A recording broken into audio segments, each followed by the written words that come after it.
Assalamualaikum warahmatullahi wabarakatuh. What's up, geng? Stay safe, happy healthy there.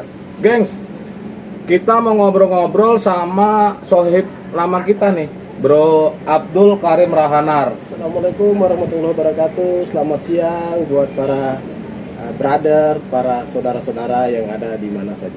Beliau ini adalah tokoh pemuda Indonesia Timur yang juga militan Bapak Haji Prabowo Subianto Djadikusumo. Bro Karim sehat ya? Sehat, Prabowo presiden, Bang. Mantap. Bro, di Curcol Hitam 98 ini nggak pernah basa-basi. Yang pertama, kenapa Prabowo? Begini, Bang. Kenapa Prabowo? Ini pertanyaan abang ini sudah kesekian kali orang yang bertanya ke saya. Kenapa ente pilih Prabowo? Bang, Prabowo itu kalau mikir diri sendiri, dia udah mapan. Ya. Tapi yang yang Pak Prabowo pikirkan adalah masyarakat Indonesia. Ada 200.000 juta sekian masyarakat Indonesia. Bagaimana supaya masyarakat Indonesia itu hidup sejahtera?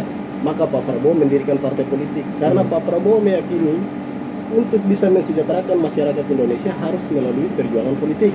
Maka tahun 2008 Pak Prabowo mendirikan Partai Gerakan Indonesia Raya atau yang disingkat Gerindra. Dan hari ini Pak Prabowo masih tetap memperjuangkan untuk masyarakat Indonesia itu sejahtera. Dan harapan kita 2024 nanti Pak Prabowo itu bisa terpilih, insya Allah ya, tidak mendahului kehendak Allah, dia terpilih menjadi Presiden Republik Indonesia 2024-2029. Itu, Pak. Di mata teman-teman generasi muda Indonesia Timur, sosok Pak Prabowo itu gimana sih? Sosok yang patriot, ikhlas. Terus beliau itu setia kawan. Yang paling esensi dari Pak Prabowo itu dia tidak ingin lihat anak-anak muda itu hidup sengsara. Nah, itu yang buat kita kenapa harus ke Pak Prabowo. Pak Prabowo itu selalu ngomong kita punya sumber daya alam yang banyak. Bagaimana kita bisa kembangkan itu untuk mensejahterakan rakyat Indonesia, khususnya kaum milenial yang ada di Indonesia Timur. Seperti Bang Riki ketahui sendiri ya, di Indonesia Timur itu kan banyak sumber daya alamnya ya, baik di lautan maupun di daratan. Misalnya di lautan sumber daya perikanannya cukup melimpah ya, tapi sampai hari ini belum dikelola dengan baik untuk kesejahteraan generasi muda yang ada di Indonesia Timur. Terus di daratan pertanian yang cukup melimpah juga, tapi belum dikelola juga. Lagi-lagi ini jadi problem dan Pak Prabowo punya komitmen itu untuk mensejahterakan anak muda, bukan hanya di kawasan timur ya Bang ya, tapi di seluruh Indonesia. Karena hari ini generasi Z itu sangat banyak, sangat melimpah, tapi bagaimana mereka tuh dikasih peluang untuk bisa bekerja, sehingga mampu menciptakan generasi-generasi muda yang menjadi konglomerat baru di Indonesia. Bukan konglomerat dalam tanda kutip ya, bukan yang kelompok-kelompok tertentu, tapi generasi-generasi muda dari kelompok bawah, Bang.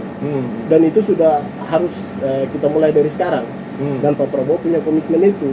Pak Prabowo tuh hari ini dia bergerak bagaimana sumber daya alam yang ada di sana bisa dikelola. Misalnya di timur kita tahu sendiri Bang, di hutannya itu kan melimpah, kelapanya cukup melimpah, sagunya cukup melimpah, tapi bagaimana barang-barang itu bisa jadi komoditi ekspor, bukan hanya dikonsumsi lokal yang ada di Indonesia Timur, tapi bisa konsumsi nasional dan bisa menjadi komoditi ekspor. Dan itu yang kita harapkan, dan alhamdulillah Pak Prabowo sudah mulai itu.